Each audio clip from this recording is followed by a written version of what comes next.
understand it's a 3-hour drive down, but I'm going to get more out of it being there. And, 100% every time. yeah. So Whenever you are ready, we are good to roll. It was called one last year. So yeah, didn't realize. So happy days. all right. Well, it's 9 o'clock. We'll go ahead and get started. I'd like to go ahead and call the meeting to order and welcome everybody to the September 3rd, 2025 TTAC meeting. We will turn it over to James for roll call. All right, good morning. I'll read the roll. Please let us know if you're here. Ty Adley, City of Plymouth. Here. Leslie Beek, City of South Bend. Chris Dressel, City of South Bend. Bill Holder, Kosciuszko County. Tim Jackson. Gotcha, Bill. Marked virtual. Tim Jackson, Elkhart County is present. Chris Jamro, City of Mishawaka. Sean Klein, St. Joe County. Chris Kubasek, Transpo. Here. Andrew Lunn, City of Goshen. Here. Marsha McSherry, Kosciuszko County. Sky Metter, St. Joe County. Steve Moriarty, Kosciuszko County. Jason Peters, Marshall County. Here. Jeff Schaefer, City of Elkhart. Lisa Schrader, NDOT Laporte. This is Melody Panos here for Lisa. Thanks, Melody. Derek Spear, City of Mishawaka. Here. Justin Taylor, City of Warsaw. Mike Daigle, South Bend International Airport. Here. Brent Warren, City of Napanee. Here. Natasha Weisenbeck, Elkhart County. Nicholas Whit. Oh, gotcha. Nicholas Whitwer, Marshall County. And Matt Yarin, NDOT Fort Wayne. We have a quorum of members present in person, and we'll only be voting in person today. Thank you, James. Yep. Now look for a motion for the approval of the meeting minutes of August 6th. I will get that out eventually. I had a question. The staff update edits. Yeah, Those are absolutely. okay. The community crossings and matching grant, maybe just clarification that it's July every year. There was a note in here. It seemed to refer to October for the CCNG starting. Yeah, and we can get that clarified. This year is October. All future years will be July. We'll get that clarified. Any other questions or concerns with the minutes? I would move with those amendments to the minutes. We have a motion. I'll second. We have a second. All those in favor of approving the minutes with the recommended amendment signify by saying aye. Aye. Any opposed? Motion's passed.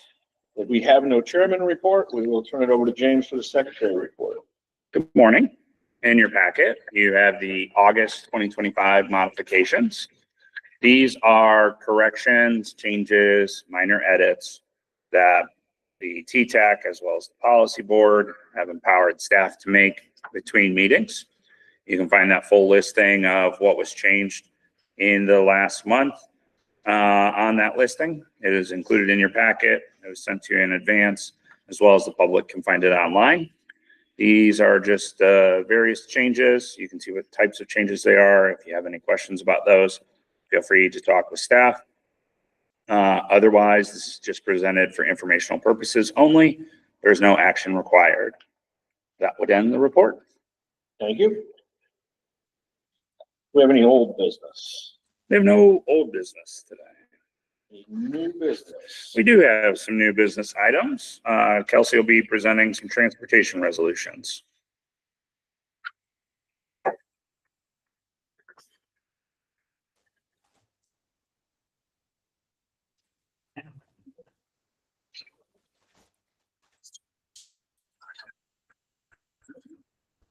All right, good morning, everybody. Good morning.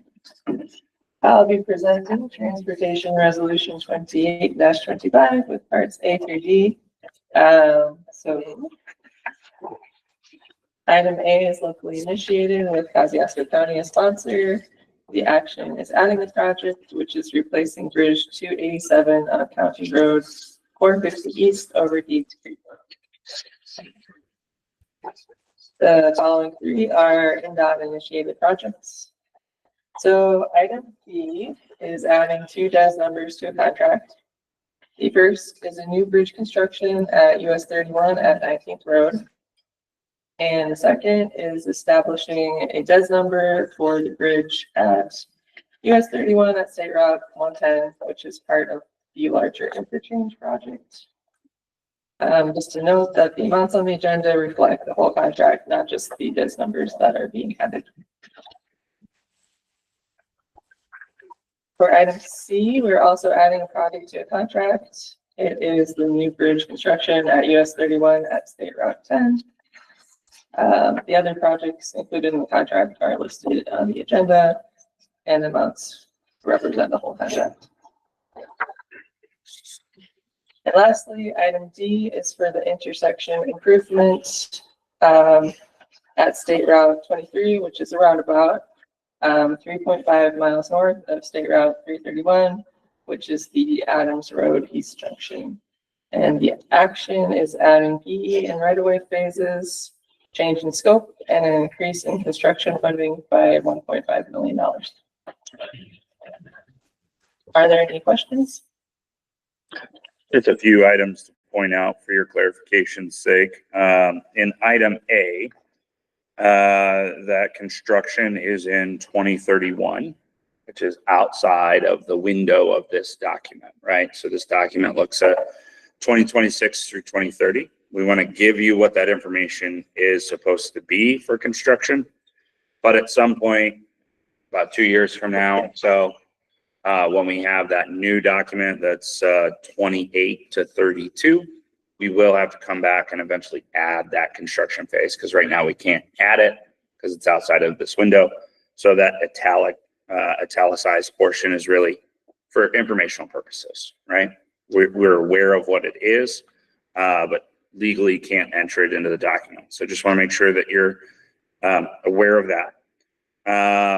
Item B, this is part of the overall US 31, State Road 10 and 110 kind of series of contract projects. This looks like a new bridge construction that would be on 19th. So this would be kind of a midstream bridge in between 10 and 110.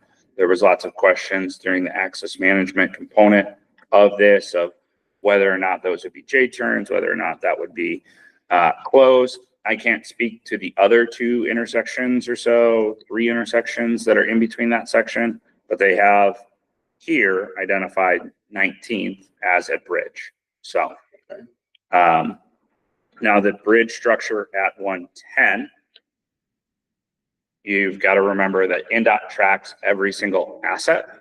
And so when they're talking about a bridge at 110, there's still going to be an interchange. It's just is part of that interchange, they're building a bridge deck. And so since they're building that bridge deck, they want that tagged separately. So that's Bridge kind of, deck and the rest of the interchange. yes, there's still, yeah.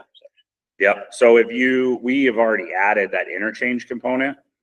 And so if you looked at this contract, the T46027, you would see all those DES number in there.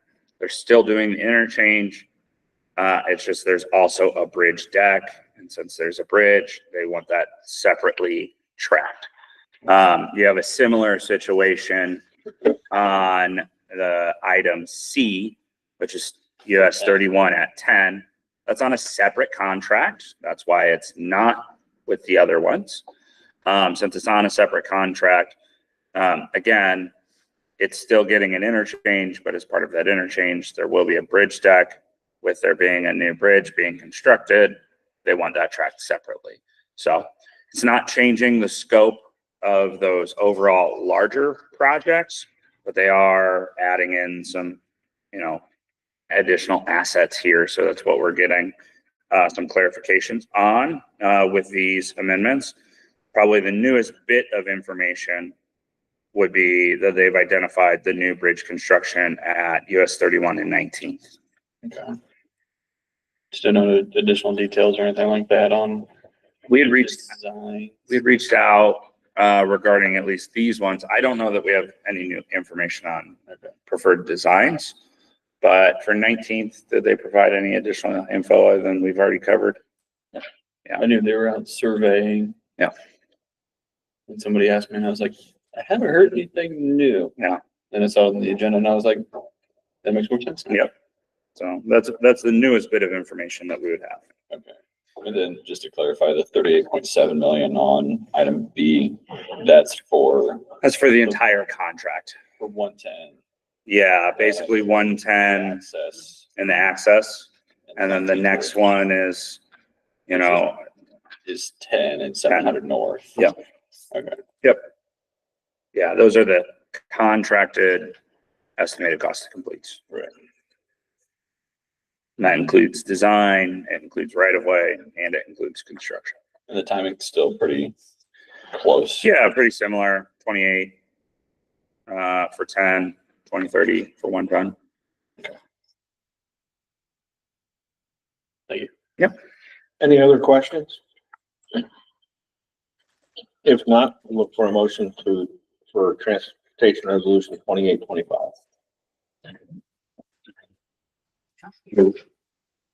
Have a motion? A second. We have a motion and a second to approve transportation resolution 2825. All of those in favor signify by saying aye. Aye. Any opposed? Transportation resolution 2825 is approved. And with that, we will move into staff updates.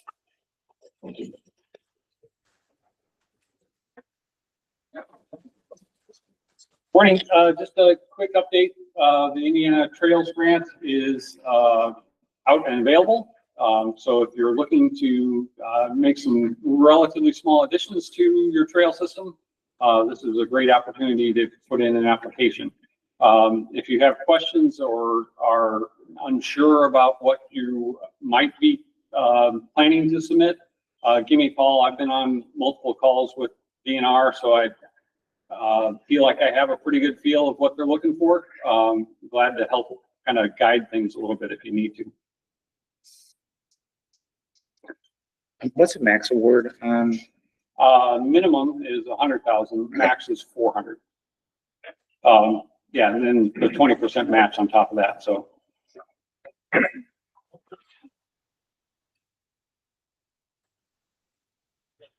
Thank you. As we alluded to earlier in the meeting, community crossings, it is back. As we talked about last month. Those applications can be submitted starting October 1st and they go through the 31st. Remember, there's still a cap of $1 million as opposed to the 1.5 that some of you may have been used to in years previous. And this is the only year that we know of that will be in October. Starting in fiscal 27, it will be in July. So there will be one call per year. So we'll see how it plays out, but we're hoping that this continues in some way, shape, or form. And speaking of community crossings, I know a number of communities have recently passed municipal wheel taxes. I didn't know if there was any other communities that were looking at municipal wheel tax at this point. We've discussed it. We have not moved forward with it. You know, Plymouth and Goshen just passed theirs.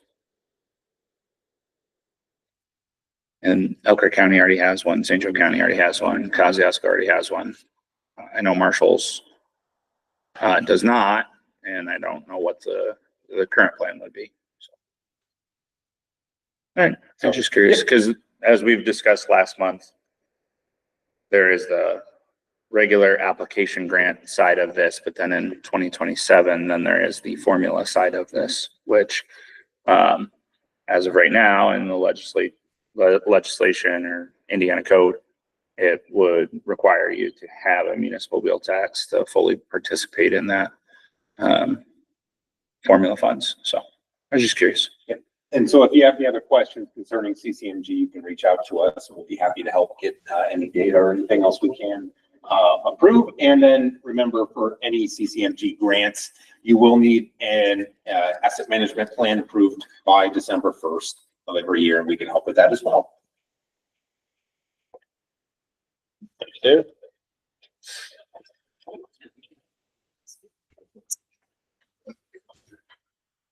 So, our quarterly tracking and review meeting will be held virtually on Thursday, October 2nd.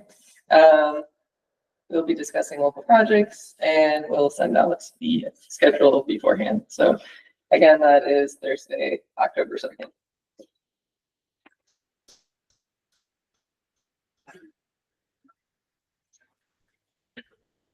And you haven't got rid of me just yet.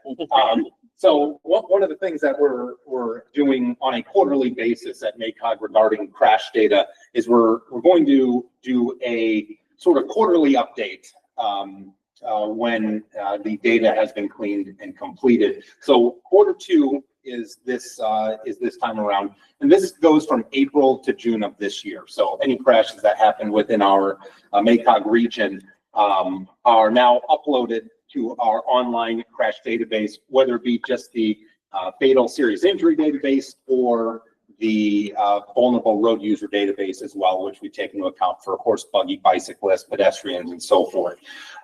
So just a little bit of background, if you're unfamiliar with what we do with the crash data, some of the things that we do, we clean the latitudes and longitudes. That we tend to find that to be a big problem with the police reports that come out for these crashes. We also update road names and locations, whether it's in the county, within city town limits, and the roadway classes, because they tend to be a little off sometimes, whether they're on a local or city road, or it's supposed to be labeled as an INDOT road. Concerning road names, we all know that many roads in our local communities go by 2, 3, 4 different names. So we not only give the local designation, but as well as the state designation if it's a state highway. And we also try to include, if it's on a state designation, if it has a close mile marker number as well. So you can search for all this on our dashboard. And just as an overall kind of note, in the next 2 slides, we'll talk a bit more in depth about some of the data. But the data suggests that we've seen a slight decrease in crashes compared to this time last year. So you'll see the numbers in just a moment, but we're moving in the right direction. We know there's a lot to do with safety. So we ask for all of your help if there's anything that we can help with or that you would suggest we can do with this data to help an overall, our overall ability to have safe roadways. And that goes in, plays into account with our safety action plan, which was just approved earlier this year as well. So we want everyone to be safe on the roadways, as we know.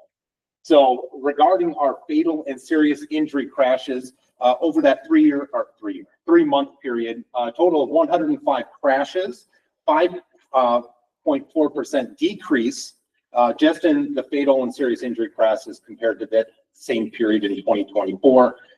We did see 25 of those crashes involving a fatality. So that's a quarter of the crashes that happen in fatal and serious injuries. Just under a quarter of those, the primary factor was a failure to yield right of way. So whether that be at a stop sign or a stoplight, someone didn't fail to the moving traffic that had the right of way. 23% of the primary factors were of that. And 41% of the manner of collision. So it's a combination of a right angle collision or running off the road. So maybe it's a T intersection, or maybe it's at a stoplight or stop sign, and it was a right angle collision.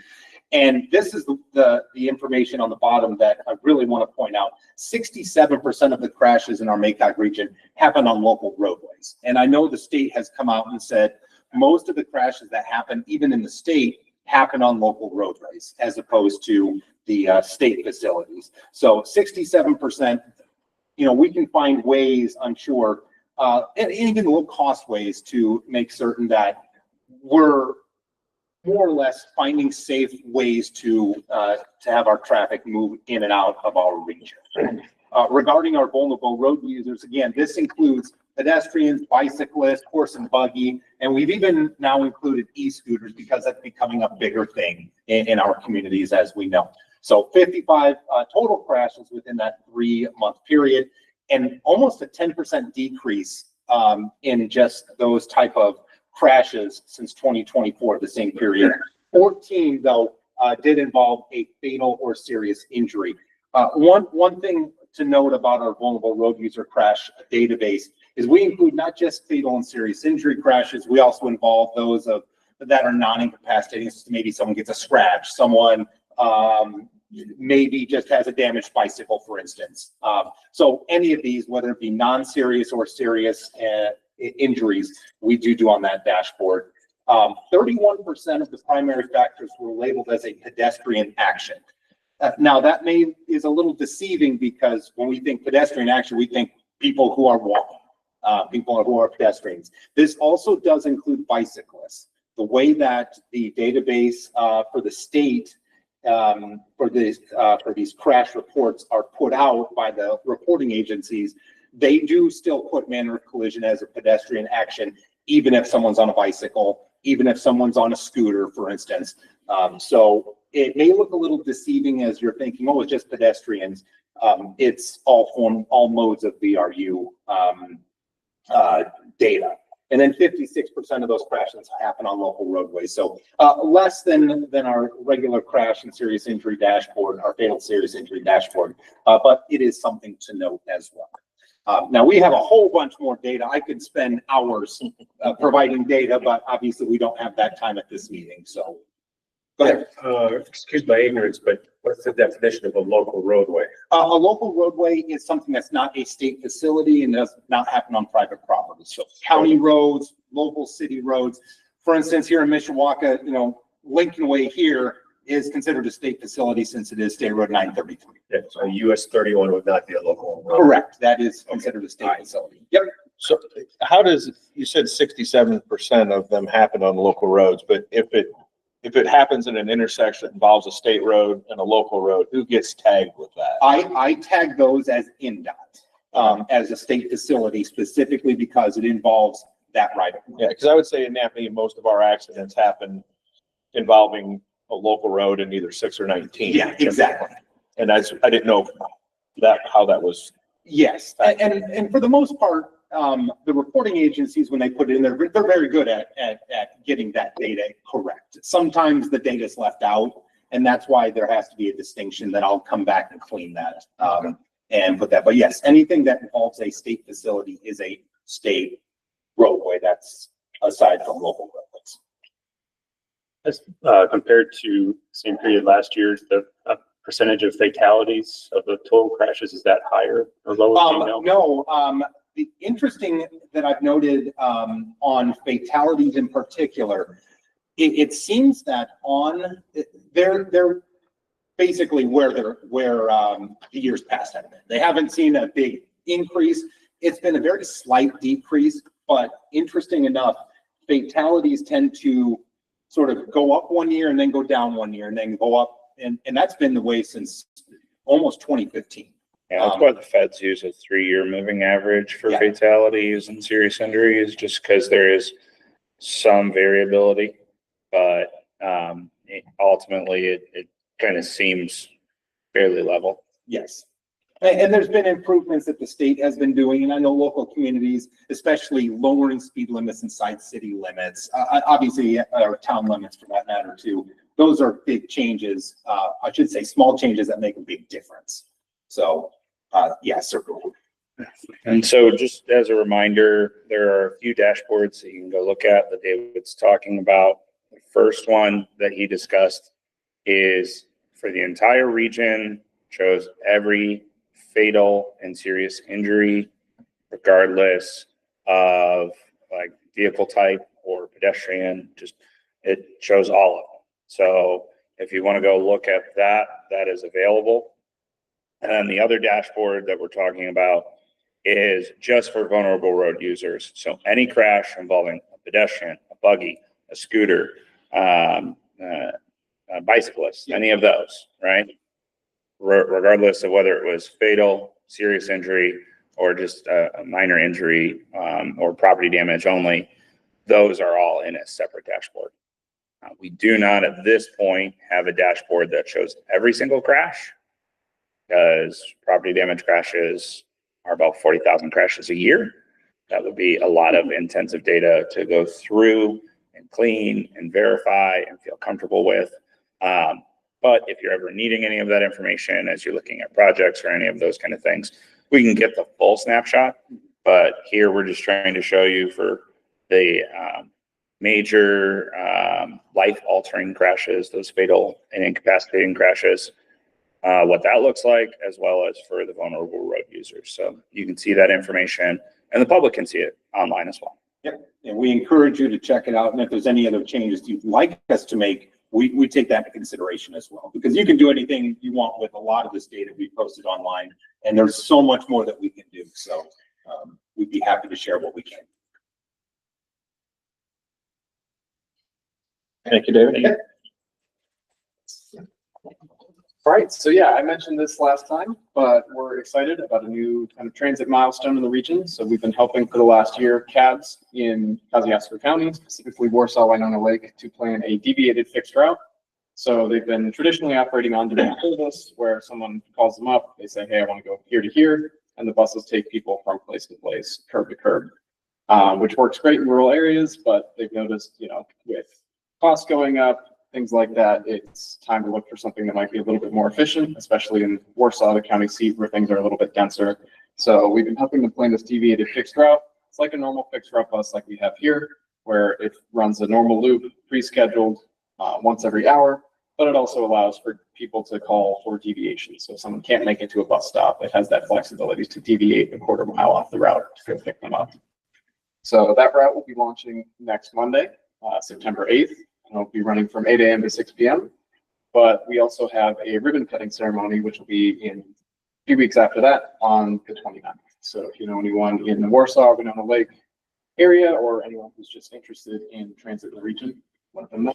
And we'll be, doing some fun stuff and, having a ribbon cut September 20th at 10 a.m. at CABS in Warsaw. We're also excited about our new Go 574 Remix Your Trip challenge. So if you remember, we did the Bike Month Challenge back in May and June to kind of get people out of their cars, out on their bikes, out in the community. We're doing another one. It was super successful. We had, I think, over 70 people participate, 1,500 trips recorded. So we're doing another one this fall, starting September 22nd. This one's going to kind of encompass all modes of transportation.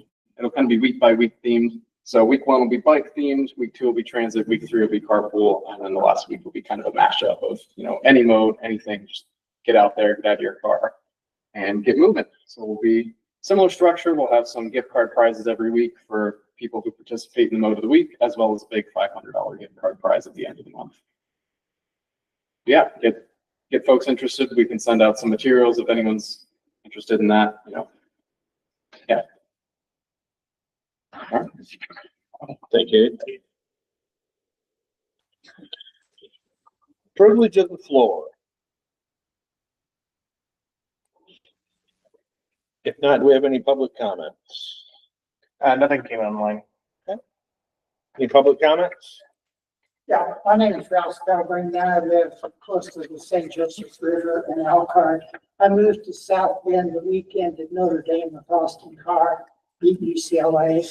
I was the mid-court season ticket holder the next time UCLA lost.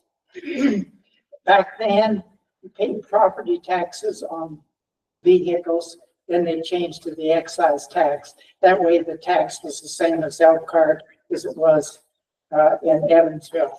I heard about the Kosciuszko transportation system starting out. I went to Gary on Friday.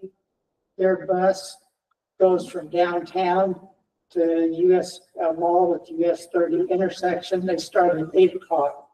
So Lake County has about 500,000. Elkhart and St. Joe have about 500,000 combined.